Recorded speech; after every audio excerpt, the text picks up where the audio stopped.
Pues yo voy a presentar esta charla más bien sobre la figura de María de Magdala, ¿no? Como ejemplo de superación, ejemplo de vida. Ayer precisamente también hablábamos de ella.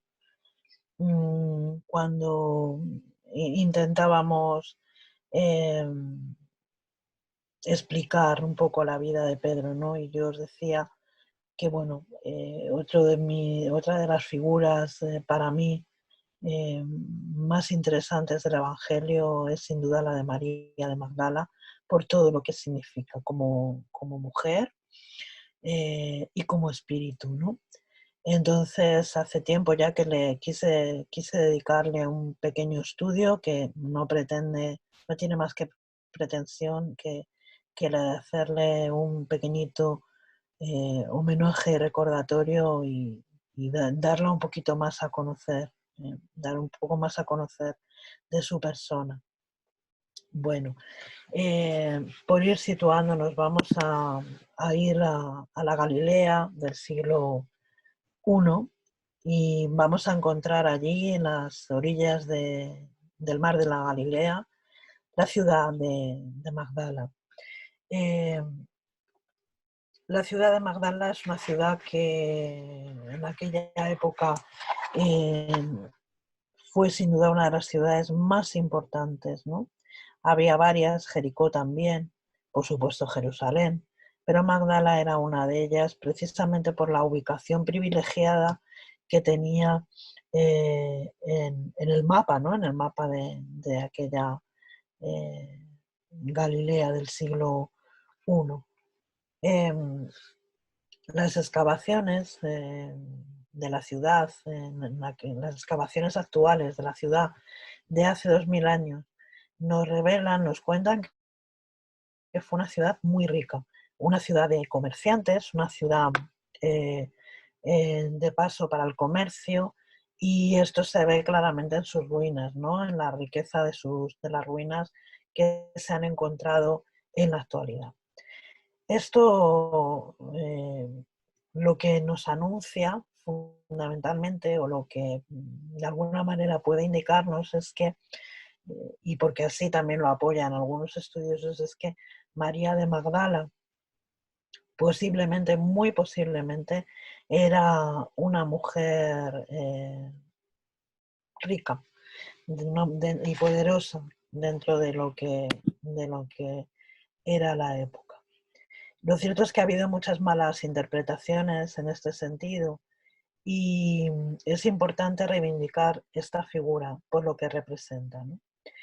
Encontramos en el capítulo 8 de Lucas, en los versículos 1 al 3, alguna referencia ya a la figura de María de Magdala. Dice que, leemos, aconteció después que Jesús iba por todas las ciudades y aldeas, predicando y anunciando el Evangelio del reino de Dios, y los 12 con él, y algunas mujeres que habían sido sanadas de espíritus malos y de enfermedades, como María, llamada Magdalena, de la que habían salido 7 demonios, Juana, mujer de Cusa, mayordomo de Herodes, Susana y algunas otras, las cuales les servían con sus bienes. Bueno, esta es la primera mención que se hace en el Evangelio de esta figura de María.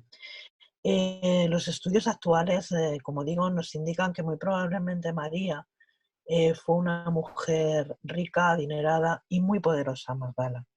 Posiblemente, muy posiblemente, puesto que las mujeres en aquella época no tenían ninguna posibilidad de acceder eh, a una clase social de ese tipo, si no era por casamiento, pues muy probablemente estamos ante la figura de una viuda, de una mujer viuda, que heredaría los negocios del marido. Alguien poderoso y con la suficiente solvencia como para relacionarse con los poderosos, los ricos de la época, incluso de tener negocios con los propios romanos. Como veis, eh, podemos deducir también esto cuando el propio Evangelio, ¿no? Haciendo siempre haciéndose siempre eco de todo lo que tiene que ver con cuestiones simbólicas, nos habla de María se expulsaron 7 espíritus malos, ¿no? Estos 7 espíritus se corresponderían total y absolutamente con los 7 pecados capitales, que están muy relacionados con la parte de la vida más material. Entendemos aquí entonces que María era esa mujer rica, esa mujer poderosa, esa mujer que, como digo, se relacionaba con las clases, porque hacía negocios, ¿no?, con las clases más poderosas, y que por tanto vivía una vida material muy espléndida. A nosotros lo que se nos ha contado, la historia, lo que ha contado de la figura de María, ha sido fundamentalmente la de que era una prostituta. ¿Y de dónde viene esto? Pues bueno, pues fue el Papa Gregorio Magno, en el año 591, uno de los inductores de semejante calificativo, cuando en su homilía número 33 afirmó: aquella a quien el evangelista Lucas llama la mujer pecadora es la María de la cual son expulsados los 7 demonios. ¿Y qué significan esos 7 demonios sino todos los vicios? Más allá de si fue o no en verdad una meretriz, cosa que tampoco creo que deba de importarnos demasiado, lo que sí es cierto es que es un estigma que ha caído y ha calado sobre esta mujer, ¿no? Ha calado mucho. Incluso nosotros mismos, cuando pensamos en ella, inmediatamente lo que nos viene a la imagen es la prostituta, ¿no? La prostituta que tuvo el gozo de acercarse a Jesús, ¿no? Incluso cuando hacemos o conversamos y decimos que Jesús se rodeaba de prostitutas y tal, la imagen siempre es la de María Magdalena. Fijaros hasta qué punto eso ha calado de alguna forma nuestro inconsciente, ¿no? Sin embargo, ya digo que no hay ninguna prueba en verdad de que esto fuera así. Simplemente era una mujer que, muy contrariamente a las mujeres de su época, pues sí que tuvo una gran influencia en lo social, en lo económico, eh, y además muy valiente, porque tenemos que recordar que vivía en una sociedad profundamente religiosa, y que de una religiosidad muy estricta, con unas normas muy estrictas, y la mujer en aquella época era considerada menos que nada. Por lo tanto, ella fue en ese sentido muy valiente, rompiendo esquemas, como vamos a ver, para después seguir también a Jesús, ¿no? Ella es un modelo de liderazgo para todas las mujeres. Eh, Después, es ya en este siglo, concretamente en el año 2016, cuando de cara a la Iglesia la imagen de María Magdalena es reivindicada, cuando el Papa Francisco la nombra apóstola apostolarum, es decir, apóstol entre los apóstoles, reivindicando esa imagen. No obstante, tenemos que recordar que la primera persona que ve a Jesús después de resucitado es María Magdalena. Esto es algo que no debemos de olvidar. Ella, en aquella noche, decide encaminarse al Santo Sepulcro con los ungüentos para ungir al Maestro, porque recordemos que Jesús muere en la cruz, desencarna, es descendido de la cruz deprisa y corriendo. Los apóstoles en aquella noche, en aquella tarde, habían huido a esconderse, y las únicas personas que quedan al pie de la cruz son María, madre de Jesús, María Magdalena y María, hermana de Lázaro. Ellas tres, con la ayuda de Nicodemo, que se presenta allí,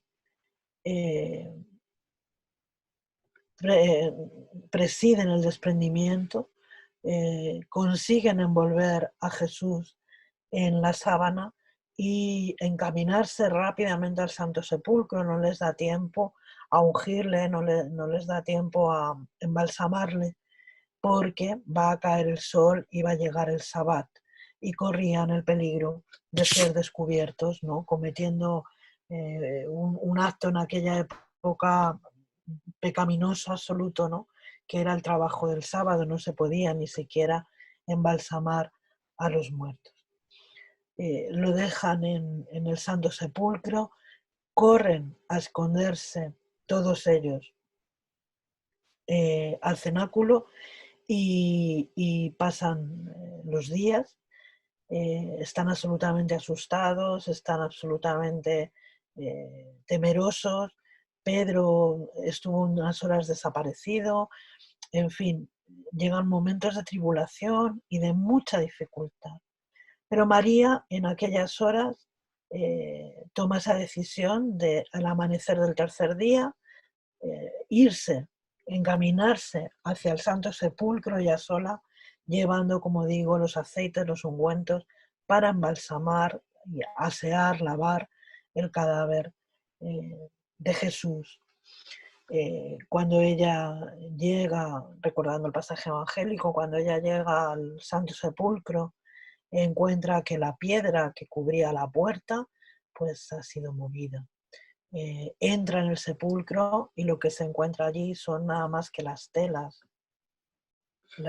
que cubrían el cuerpo de Jesús, y el sudario que cubría su cara. Ella queda asustada y de repente corre saliendo del Santo Sepulcro y ve una luz.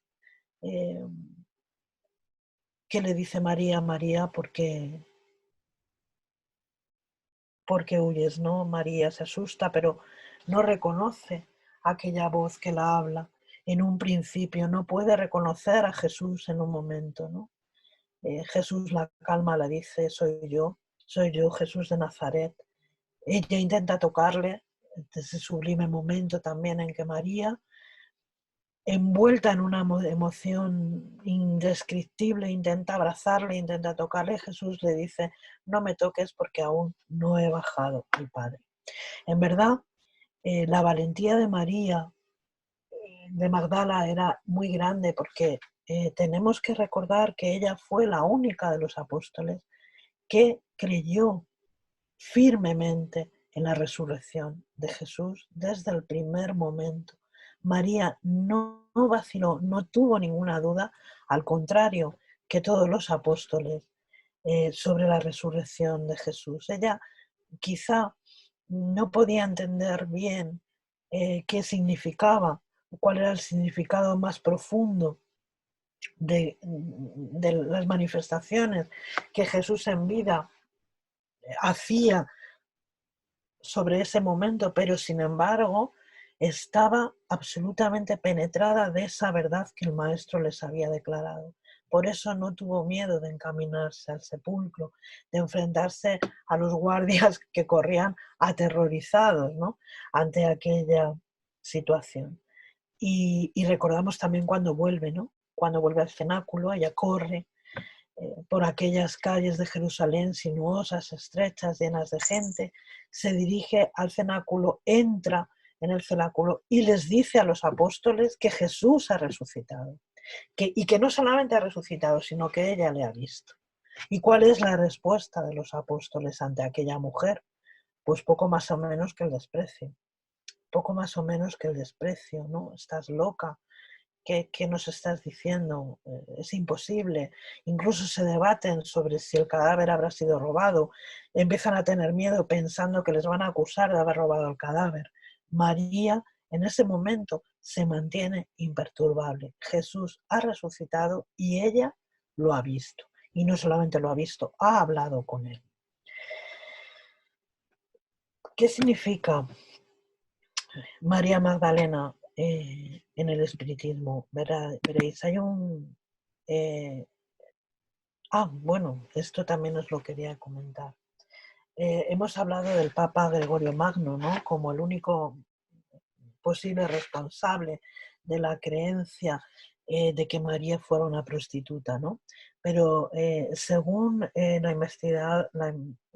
investigadora Jennifer Ristein, algunos autores la han asociado también con una mujer que aparece mencionada en el siglo II en el Talmud, llamada Miriam Megadela, que significa María con el cabello trenzado. Era habitual en la comunidad judía que las mujeres que se trenzaban el cabello, las mujeres que se recogían el cabello, eran mujeres de mala reputación y por lo tanto o eran adúlteras o eran prostitutas, ¿no? Y ella, esta investigadora, nos dice también que más allá de si fue o no una meretriz, María Magdala fue una mujer muy influyente, ¿no? Una mujer que venció una serie de estereotipos, ¿no?, de la época. Y ahora voy en el libro ¿Qué es María de Magdala? ¿Qué significa María de Magdala en la doctrina espírita? Bueno, yo no he querido entrar en otras cuestiones como es, por ejemplo, el libro Te Perdono de Amalia Domingo Soler, etcétera, porque lo que yo quería retratar aquí en esta charla es fundamentalmente a este espíritu como ejemplo de superación y a la par que Pablo prácticamente, ¿no? Alguien que parte de un pasado oscuro, un pasado siniestro, podríamos decir, un pasado eh, para las luces de la época, ¿no? Nosotros ahora esto lo veríamos de otra manera, pero que conoce a Jesús, tiene ese encuentro con Jesús en un momento determinado y su vida cambia para siempre. Y esto es lo que yo he intentado reflejar aquí en esta pequeña charla que comparto con vosotros, ¿no? Encontramos en el libro Religión de los Espíritus, en un capítulo que se llama Lección de Pureza, eh, lo siguiente, dice: para mucha gente, María de Magdala era una mujer sin ningún valor por la condición de obsesa en que se mostraba en la vida pública. Sin embargo, él veía a Dios en aquel corazón femenino atormentado de sufrimiento y la convirtió en la mensajera de la celeste resurrección.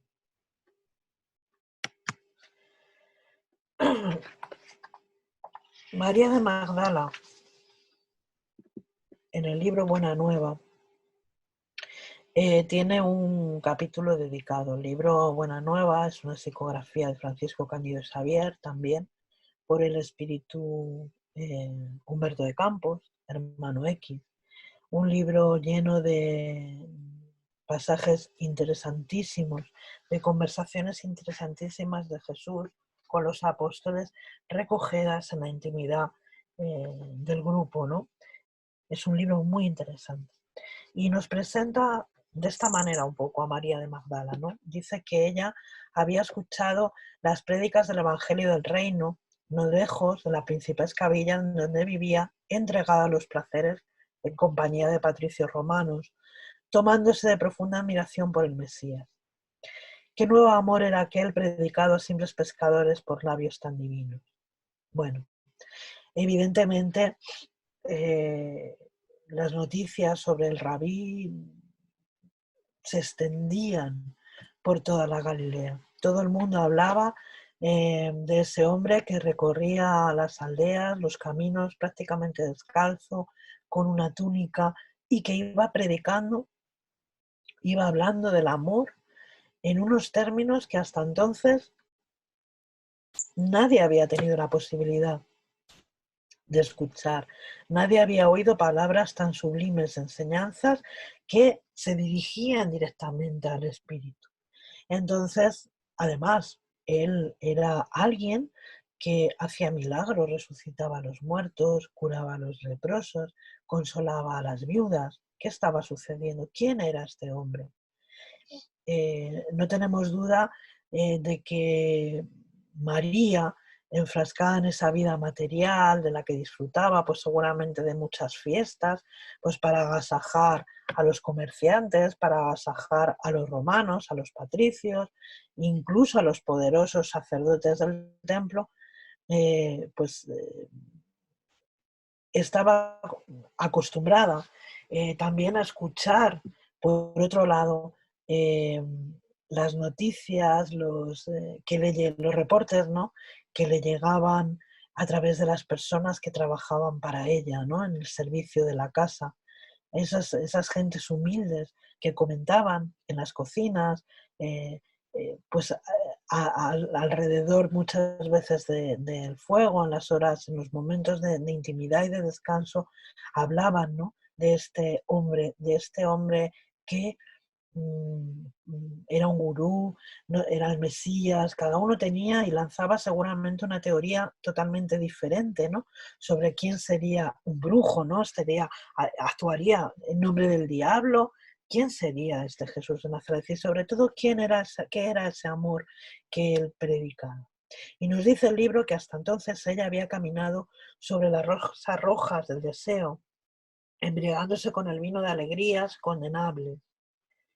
No obstante, su corazón estaba sediento y en desaliento. Joven y hermosa, se había emancipado de los estrictos preconceptos de su raza. Su belleza esclavizó a sus caprichos de mujer, a sus más ardientes admiradores, pero su espíritu tenía hambre de amor. El profeta nazareno había plantado en su alma nuevos pensamientos. Qué duda cabe que sería así, ¿no? Un espíritu, como podemos ser muchos de nosotros, agotados de la vida material, agotados ya de ese mundo de sensaciones, de ese mundo efímero, que sin embargo deja un vacío enorme dentro de nosotros. Y este sería el caso de María, acostumbrada a tener una vida eh, material plena sin que le faltase de nada, se encontraba vacía. Y estas noticias que le llegaban del Maestro Jesús, empezaron a cristalizar dentro de ella, empezaron a, ¿cómo decir?, a sembrar dentro de ella los deseos de un encuentro con este individuo del que todo el mundo hablaba. Es así que, envuelta en esos pensamientos, María un día se dirige al umbral de la humilde residencia de Simón Pedro, donde Jesús sorprendentemente parecía estar esperándola, eh, debido a la sonrisa con que la recibió. Ella, venciendo esa primera impresión, mantuvo con Jesús un diálogo, bajo mi punto de vista, sublime.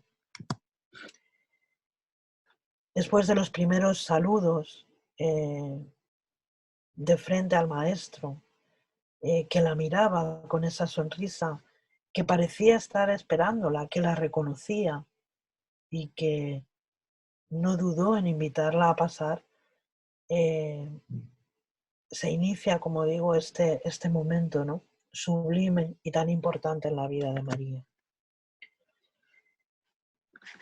En el libro Buena Nueva, este diálogo se recoge así y vamos a ir comentando. Señor, escuché vuestra palabra consoladora y vengo a vuestro encuentro. Tenéis la clarividencia del cielo y podéis adivinar cómo he vivido. Soy una hija del pecado, todos me condenan. Da por sentado María, fijaros cómo era su fe. No duda en ningún momento de Jesús, en ningún momento. Ella le dice, tenéis la clarividencia del cielo, sois capaces de ver en las entretelas de mi alma, eres capaz de penetrar en ellas y conocer cómo he vivido, conocer en verdad quién soy.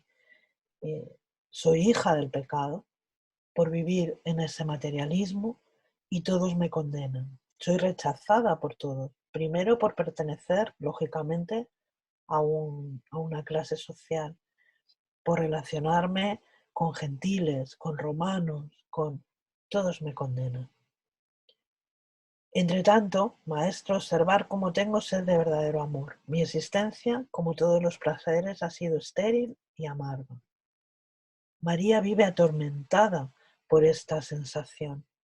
una sensación de haber vivido una vida, como estamos diciendo, muy plena en lo material, pero muy vacía, muy estéril en lo espiritual. Así que podemos imaginar esa impresión que ella tuvo, ¿no? Mirando a los ojos directamente de Jesús, esos ojos color miel, ¿no? Que la contemplaban. Y empiezan a correr esas lágrimas de ella. Y ella continúa diciendo: escuché vuestra amorosa invitación al Evangelio. Desearía ser de vuestras ovejas, pero ¿será que Dios me aceptará? Qué pregunta, ¿verdad? ¿Será que Dios me aceptará? María se va a encontrar aquí con un Jesús, con un hombre cuya mirada no había visto nunca. Nunca ningún hombre había mirado a María como Jesús la estaba mirando. Ella enseguida, como digo, no tiene ninguna duda e identifica rápidamente la ternura, la compasión, identifica en él todo lo que es ese amor que él predica y que en ese momento la está envolviendo, toda esa vibración inmensa que el maestro tenía y que la está envolviendo, pero que no solamente la está envolviendo, sino que está acogiendo ese alma oprimida, carente, esa alma que se siente carente de sentido, carente de significado en ese momento, ¿no? Ella entendemos que está movida por la indefensión, por la angustia, esa insatisfacción que tiene respecto al profundo sentido material de su existencia, en el que ella no logra encontrar la calma, no logra encontrar la paz y que además no le permite amarse, no le permite valorarse, porque se siente indigna. Y sintiéndose indigna es que se hace esta pregunta: ¿será que Dios me aceptará? ¿No será que nosotros muchas veces nos hemos hecho esta pregunta cuando hemos revisado nuestro pasado, cuando hemos hecho examen de conciencia? ¿Cuántas veces no nos hemos dicho a nosotros mismos: no soy digno, no soy digno de hacer esto, no soy digno de hacer lo otro, no soy digno de lo de más allá, ¿no? Incluso he oído a personas decir: no soy digno de hacer una oración, no me siento digno porque no me siento capaz, porque no me siento capacitado, porque me siento, me vais a permitir el término, ¿no? Sucio, soy una persona que ha errado mucho y no me siento digno de ponerme delante de Dios. Ella en verdad está angustiada con todo esto. Em, Fijaros que hay una cosa muy, muy interesante, ¿no? Al respecto de la figura de María, que yo quiero introducir aquí, porque cuando hemos hablado de María en el sentido, o que bueno, pudo ser o puede ser considerada como una prostituta, fijaros también en el sentido profundo que esto tiene, porque es verdad que cuando hablamos de prostitución, hablamos siempre de encuentros sexuales, de la venta del cuerpo físico, pero las personas podemos prostituirnos de maneras muy diferentes, sin que tenga nada que ver aquí la sexualidad en ello, ¿no? Posiblemente María fuera una prostituta desde el punto de vista de estos negocios que podía estar haciendo con los gentiles, con los romanos, ¿no? Algo que en aquel momento era incluso motivo para ser condenado, ¿no? Eh, pudo ser también una cuestión, o podemos también prostituirnos desde el punto de vista de nuestras creencias. Muchas veces dejamos a un lado nuestras creencias, nuestros valores, los apartamos totalmente para ponernos al servicio de causas, de pensamientos o de situaciones innobles absolutamente. Y esto también es prostitución. Y yo creo que este es el sentimiento que tenía María, verdaderamente. Ella se sentía impura, se sentía prostituida desde ese punto de vista, ¿no? Desde el punto de vista de haber apartado sus valores, haber apartado incluso sus creencias en pro de beneficios materiales del tipo que fuera, ¿no? Y esto es lo que a ella le hacía también considerarse indigno. El profeta Nazareno entonces la va a mirar, la mira enternecido, él sigue escudriñando en su pensamiento y entonces responde bondadoso: María, levanta los ojos hacia el cielo y regocíjate en el camino, porque escuchaste la buena nueva del reino y Dios bendice tus alegrías.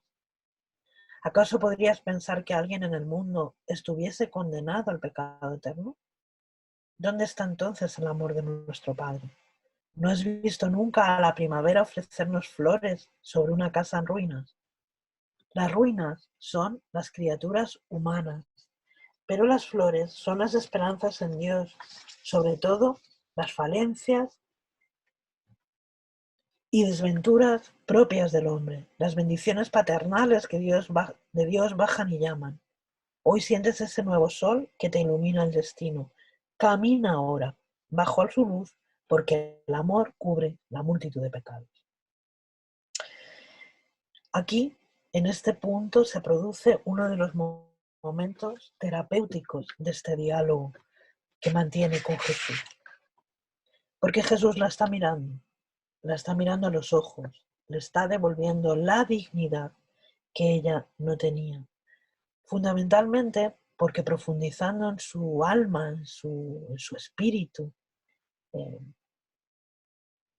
la está mirando sin atisbo de juicio, de crítica. Esto es algo que María no había visto ni sentido nunca. Únicamente María encuentra en aquella mirada un sentimiento de valor personal, de valorización personal que la llena de verdadero amor. En este momento vemos que Jesús no está haciendo en absoluto referencia al pasado de María. No la pregunta por su pasado, no se refiere a su pasado, sino que le da las pautas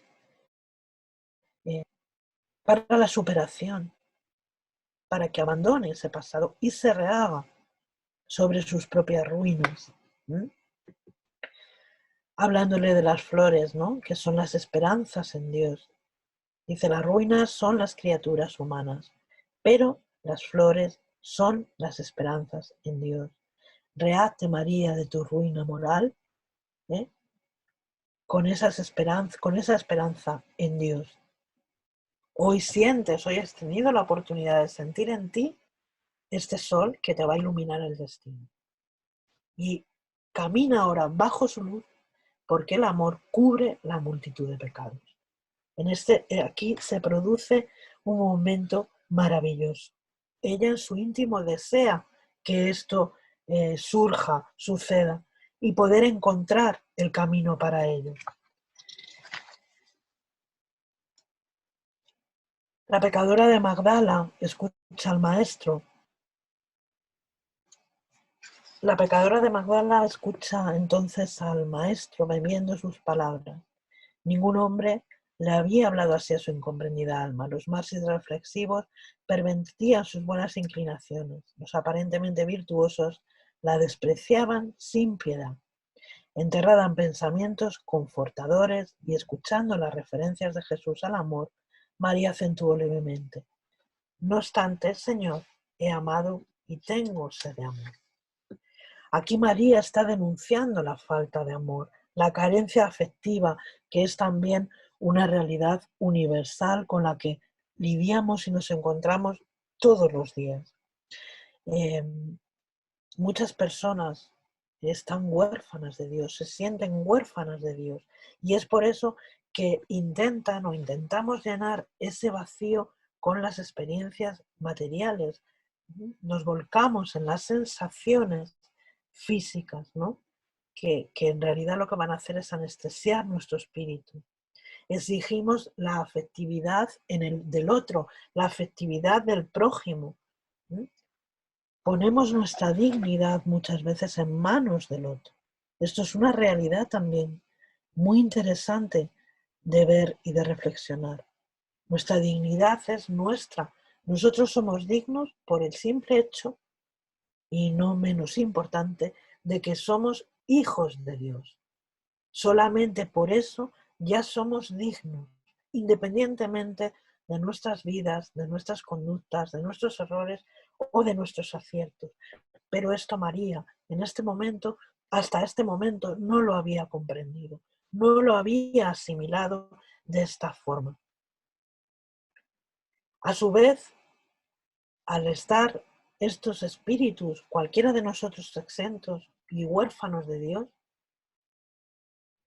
no podemos dar amor, porque no comprendemos lo que es ese amor. Y este era el tema que a María tanto le atormentaba. Jesús le respondió: sí, tu sed es real. El mundo vició todas las fuentes de redención y es imprescindible que comprenda que en sus sendas la virtud tiene que marchar por una puerta muy estrecha. Fijaros qué frase. Tu sed es real. Tienes sed de amor. Tienes sed de amor y sed de amar. El mundo vició todas las fuentes de redención. ¿A qué se está refiriendo el maestro? Antes que él vinieron otros muchos a ofrecernos, a mostrarnos el camino de esas fuentes de redención a las que Jesús hace falta. Pero todas fueron viciadas, como siguen siendo viciadas en la actualidad. Esas fuentes no son más que las filosofías, las religiones, los movimientos espirituales, que están viciados con falsas promesas, con cielos inexistentes, con paisajes que solamente son posibles de alcanzar con el dinero, con las donaciones. Y Jesús le dice: es imprescindible que el mundo comprenda que en sus sendas la virtud tiene que marchar por una puerta muy estrecha. Los paraísos fáciles, esos lugares maravillosos que podemos comprar con dinero, dentro de, o con donaciones, o con sacrificios, no existen, no son reales.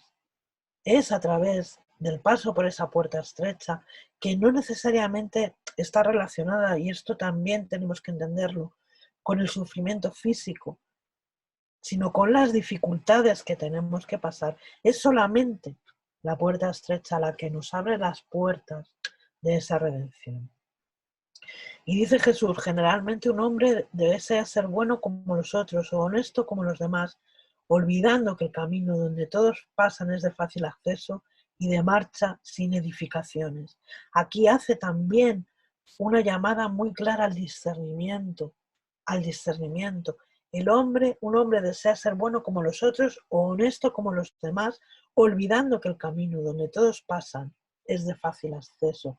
Es decir, el discernimiento, qué es lo que me corresponde hacer. Lo que me corresponde hacer, el camino que me corresponde seguir, no es necesariamente el de los demás, no es necesariamente el de la puerta ancha, nunca es el de la puerta ancha, el de las facilidades, todo lo contrario.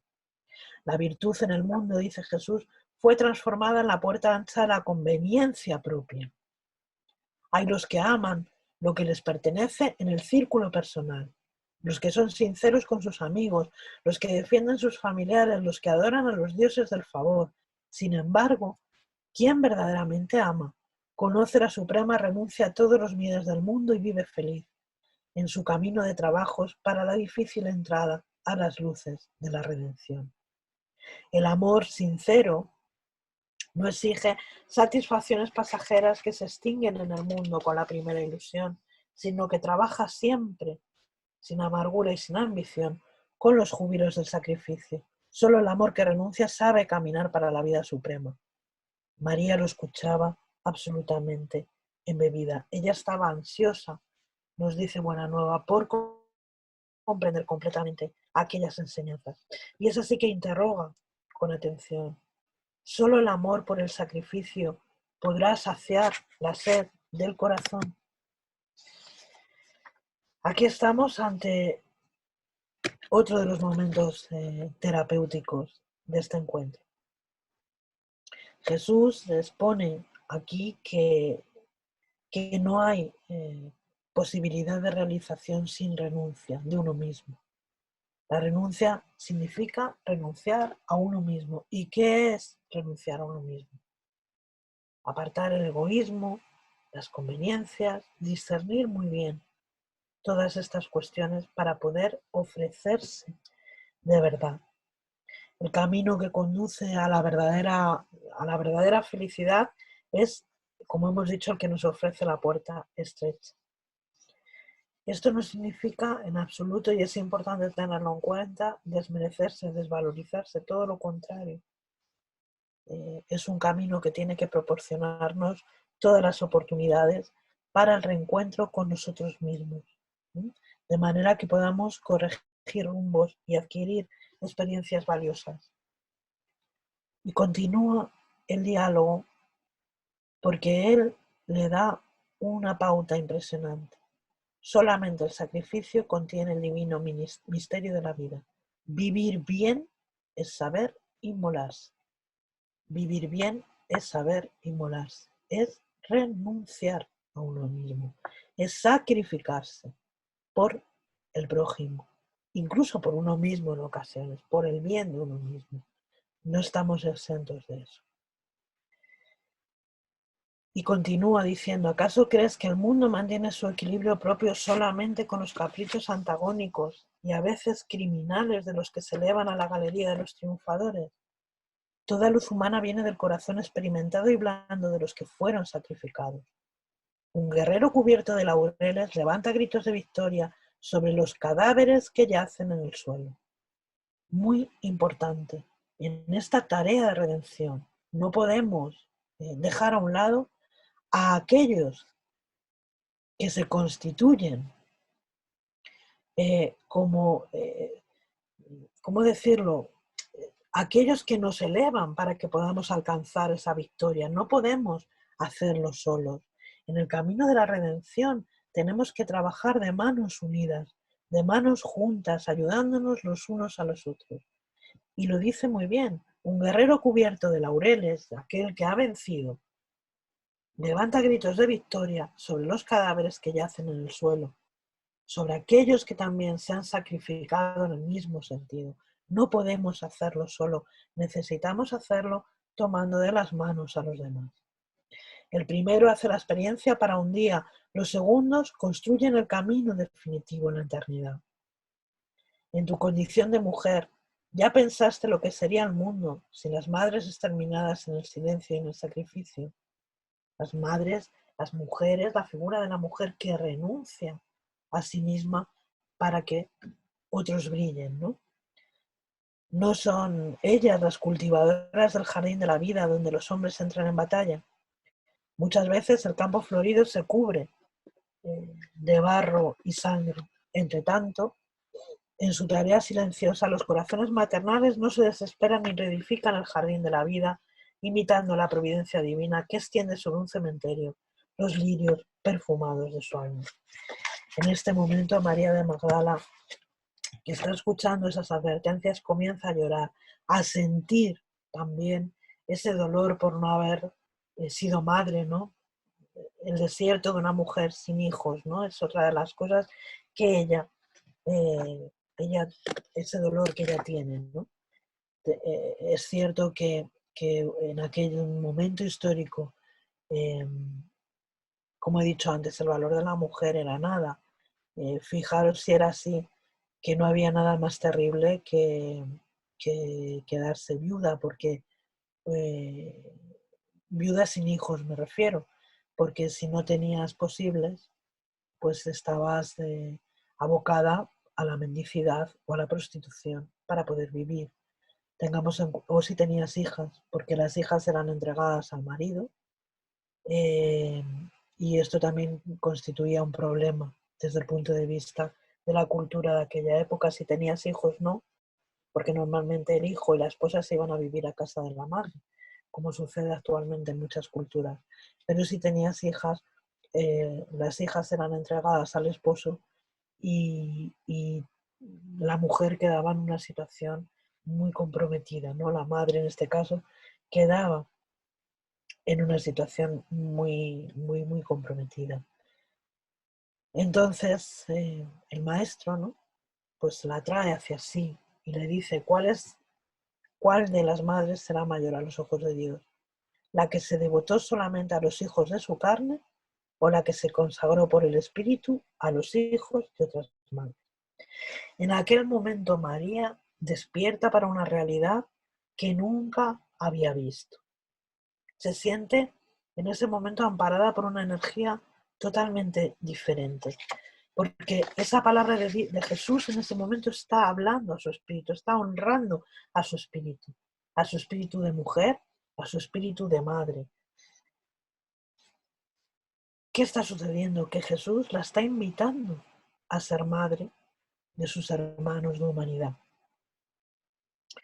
Es así que experimenta una felicidad interior inmensa.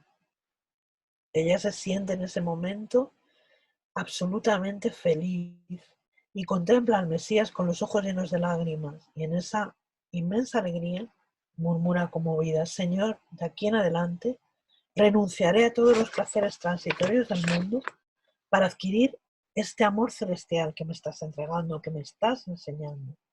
Acogeré como hermanas a mis hijas el sufrimiento. Buscaré a los infortunados para aliviarles las heridas del corazón. Estaré con los paralíticos y con los leprosos. Es un momento espectacular. En ese momento, Simón Pedro entra en el aposento donde están hablando, manteniendo este diálogo, y queda extrañado de la presencia de María. Y bueno, recoge buena nueva, que la mira con una mirada glacial, casi denotando desprecio. Y ella ya recelosa, ¿no?, de perder su convivencia con el maestro, porque ella intuye, ¿no?, intuye que el maestro va a estar poco tiempo con nosotros. Y sabe muy bien de lo que le espera después que el maestro desaparezca, ¿no? Porque bien es verdad que ella acompañó al grupo, y no solamente lo acompañó, perdón, sino que financió todas las actividades del grupo.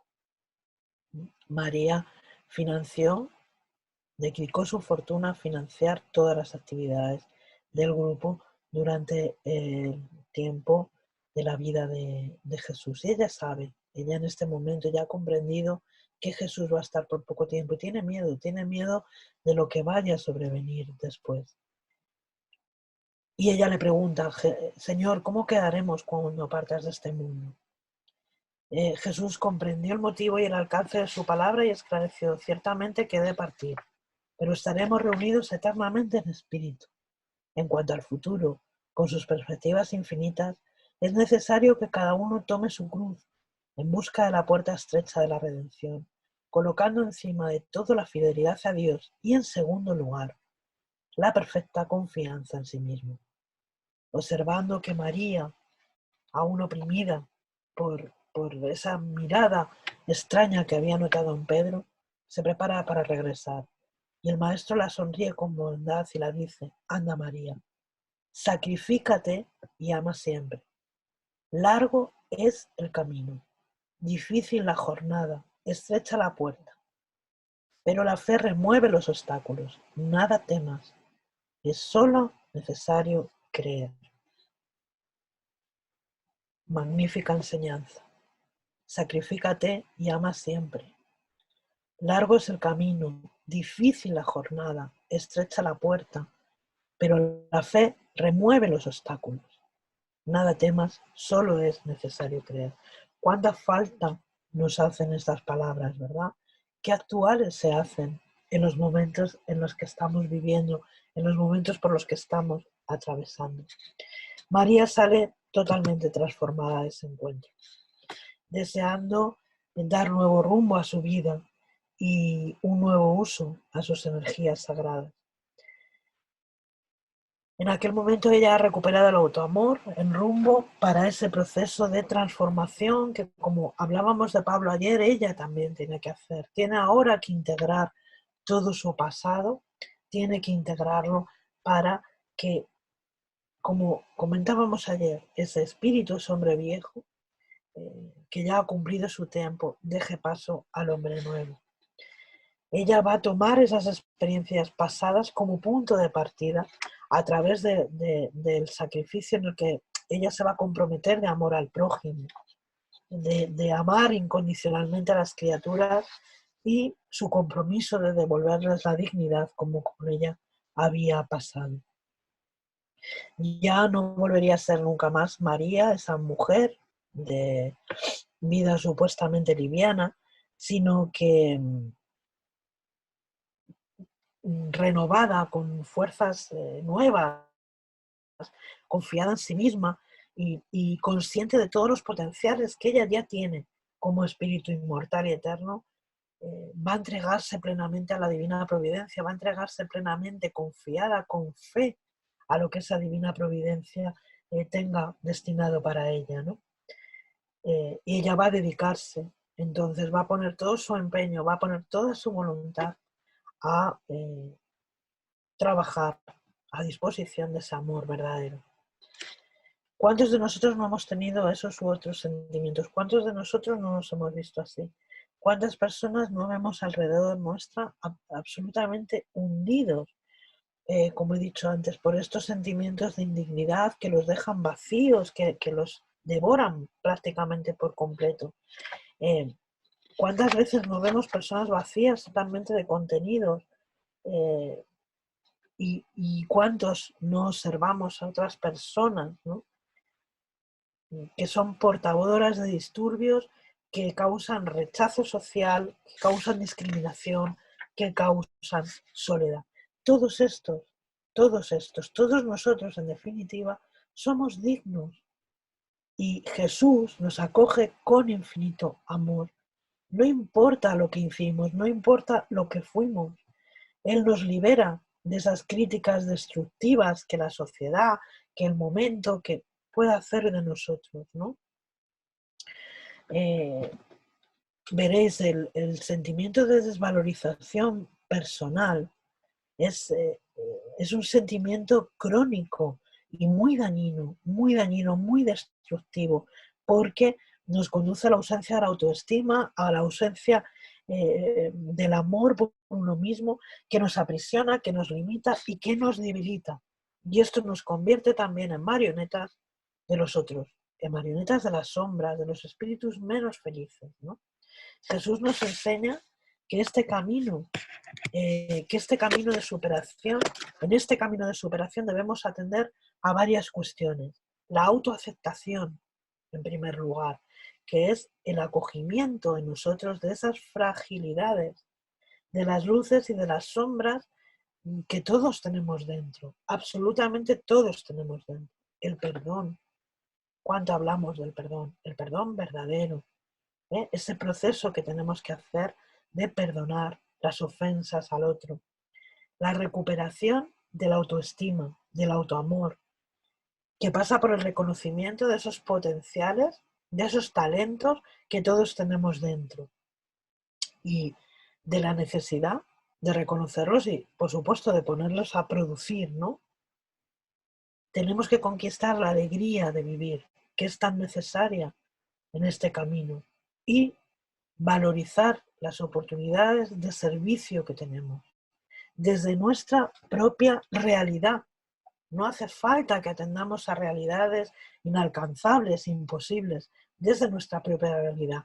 Si hemos hecho todo el camino anterior, vamos a ser muy conscientes de quiénes somos y qué es lo que tenemos y qué es lo que podemos ofrecer y cuánto de lo que tenemos podemos ofrecer. Esto es muy importante también, ¿no? Cuando nos amamos como Jesús nos amaba y como Él pide que nos amemos, acogemos con ternura todas esas fragilidades nuestras propias de nuestras existencias. Y una vez acogidas vamos a buscar otro tipo de experiencias que nos van a dignificar, que nos van a procurar ese encuentro con nosotros mismos. ¿Para qué? Para que nos permitamos ser lo que verdaderamente somos, hijos de Dios merecedores del mejor y del más profundo amor. Bajo la perspectiva de la inmortalidad, el ser, reconociéndose como tal, nos sumergimos en la experiencia física destinada a instruirnos para la vida espiritual, ¿no? La reencarnación es una escuela bendita y posibilita que despertemos para el amor. Y esto significa movilizar la fuerza creativa de ese amor. En el caso de María, como puede ser en nosotros mismos, tanto su alma como su entorno se pacificaron, ¿no? Como efecto natural de esa transformación que se operó en ella. Porque la aceptación de uno mismo, la reintegración de uno mismo, la reintegración de ese pasado, de ese presente y de ese futuro, va a destruir los efectos nocivos de, de la ausencia de amor, de esa ausencia de amor anterior, del mal, que en verdad no tiene una existencia real, ¿verdad? Fijaros lo que dice Juana de Ángeles. Cuando alguien ama y pretende ampliar ese amor, se olvida de sí mismo. Cambia el rumbo de sus objetivos existenciales. Se entrega sin reclamos y supera las dimensiones relativas del tiempo y del espacio para proyectarse hasta los más difíciles reductos y a las mayores distancias, donde obra con esmero. María pacificará su propio corazón reconectándose con Dios, reconciliándose con el Creador, y allí encontrará la fuerza para agradecer, para vivir con alegría y para servir. María entonces sería la escogida por su renovación digna y ejemplar, por su superación de sí misma, por su fidelidad a Jesús, porque era una mujer valiente, porque era una mujer culta también, porque fue sin ninguna duda la que mejor entendió a Jesús, la que mejor comprendió sus enseñanzas. Cuando Jesús la hablaba directamente al corazón. Ella testimonió para el mundo, para la historia, que el amor no amado había vencido a la muerte y que se encontraba vivo en espíritu y verdad. Ella fue la elegida para traer la buena nueva de la resurrección de Jesús. Muchísimas gracias. Espero que os haya gustado. Hay mucho que decir de María, mucho que decir de María. Bueno, es tiempo, ¿no? En estos días para recordar a María, para recordarla y para honrarla. Mirad, mucho se ha hablado, sobre todo en los últimos años, ¿no? Donde hay muchas teorías que hablan de que María tuvo una relación con Jesús, de la cual tuvo un hijo, etcétera, etcétera. Fijaros que yo he meditado mucho sobre esta cuestión y creo que es una expresión, esas leyendas del Santo Grial, etcétera, etcétera, no son ni más ni menos que una expresión simbólica, ¿no? Porque indudablemente María tuvo una relación especial con Jesús, muy especial. Ella le amaba profundamente, pero le amaba desde el punto de vista de un alma que ama a otra y se reconoce en otra. María encontró en Jesús la fuente de la vida en el más amplio sentido de la palabra. Y claro que sí, que María fue fecundada por Jesús, pero en un sentido también simbólico y espiritual. Como he dicho, no hay nadie que entendiera mejor a Jesús que la propia María de Magdala. ¿Y cuál fue el fruto de esa fecundación? Pues el trabajo que María desarrolló después. Yo os invito a leer este capítulo de Buena Nueva, que por supuesto es mucho más largo, para que vierais qué es lo que vivió María después. Porque Jesús resucitó, pero ¿qué sucedió después con María? ¿Qué pasó? ¿Cómo se sintió ella entre los apóstoles, que eran hombres rudos, hombres? Pero sin embargo, las enseñanzas que ella absorbió de esta relación con Jesús fueron muy fecundas y dieron como fruto un trabajo arduo que ella llevó de apostolado,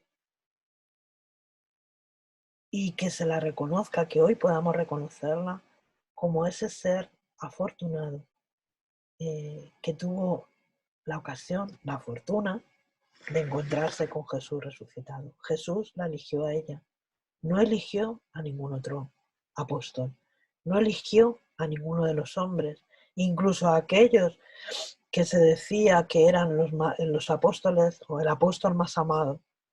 Eligió a María de Magdala, un espíritu en el que con toda esa vivencia anterior había recuperado su dignidad, su alegría de vivir. O sea, había conseguido reconectarse con la divinidad que habita en cada uno de nosotros.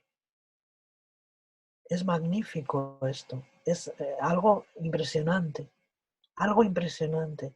Y claro que sí, que María fue fecundada por Jesús, porque sus enseñanzas calaron en ella como posiblemente no habían calado en ningún espíritu, en ninguno de sus apóstoles. Seguro, 100%. Dice Salva, yo creo que María fue de sus discípulos la que mayor transformación y entrega hizo hacia la doctrina de Jesús. La aceptó aunque no la comprendiera y la llevó a su vida hasta sus últimas consecuencias. De todos los apóstoles fue la que mayor entrega hizo, efectivamente. Y yo discrepo contigo, Salva, me perdonas, en que María quizá no la comprendiera. Estoy absolutamente convencida de que María fue de los apóstoles, de los seguidores de Jesús, la que mejor comprendió la doctrina y las enseñanzas de Jesús. Absolutamente convencida. Por su sensibilidad, por su educación, por su cultura. Era una mujer y también por la necesidad, claro. Fue de todos la que mejor asimiló las enseñanzas de Jesús. Creo, estoy convencida. Yo pienso mucho en lo que debieron de reírse los apóstoles, ¿no? De ella, cuando ella mantenía que Jesús resucitaría, cuando ella no parecía estar tan inquieta como los apóstoles, al menos en los evangelios no se refleja, ¿no?